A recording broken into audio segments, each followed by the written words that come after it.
Right now, a bank robber is on the run after a holdup yesterday in Hendersonville. The man walked into the U.S. Bank on East Main Street around noon, demanded cash, then took off in a gray car.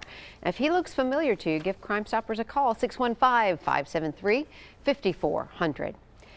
3 people are in custody after Metro cops found cocaine, heroin, guns, and kids in the same house. Devontae Jackson and sisters Demetria and Brianna Farrell are facing multiple charges. An 11-year-old, 7-year-old, and an infant just weeks old found in the home are now with family members. It is a crime that has shocked Nashville, a deadly triple shooting that left 2 little girls and an elderly man dead. And today, 1 week after the killing spree, 24-year-old Kayshawn Brooks is set to face a judge for the very first time. News Channel 5's Sophie Nielsen-Colding joins us live from the courthouse in Nashville. Sophie, he's set to appear in just a few hours.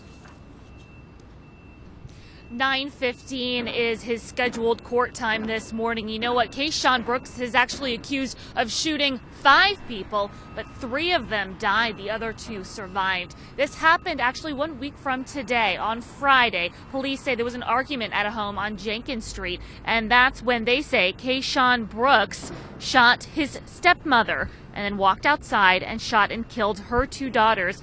5-year-old Samai Daniel and 8-year-old Samaria Daniel. Their mother survived. Less than a mile away, police say Brooks continued his shooting and killing 70-year-old Robert Payne during a carjacking, and he shot another person who survived.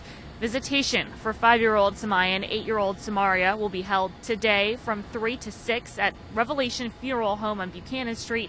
The girls' funeral is set for tomorrow morning at 10 a.m. That's being held at Greater St. John Missionary Baptist Church. You can count on News Channel 5 to have a crew at this morning's court hearing. We'll be posting updates on newschannel5.com. Live in Nashville, Sophie Nielsen-Colding, News Channel 5.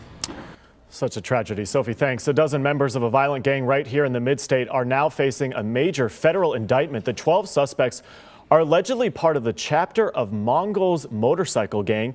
In a 54-count indictment, the gang is accused of murder, robbery, arson, and meth trafficking. One suspect is still on the run, Stephen Cole, a.k.a. Lurch. He's been missing since December.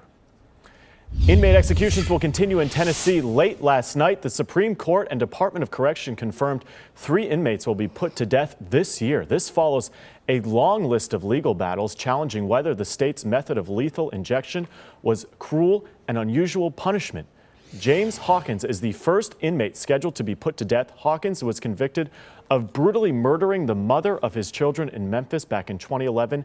His execution is set for May. Amy? Well, medical marijuana is back up for debate at the state legislature this year. 2 Republicans are pushing a measure making cannabis oil legal in Tennessee. Right now, the drug is legal for patients who suffer serious seizures or epilepsy who get special recommendations from a doctor.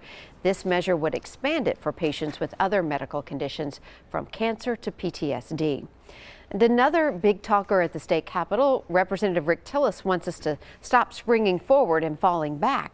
The Lewisburg Republican just filed a measure making daylight saving time standard year-round. He says the reason why daylight saving time was first introduced, well, those reasons are now outdated.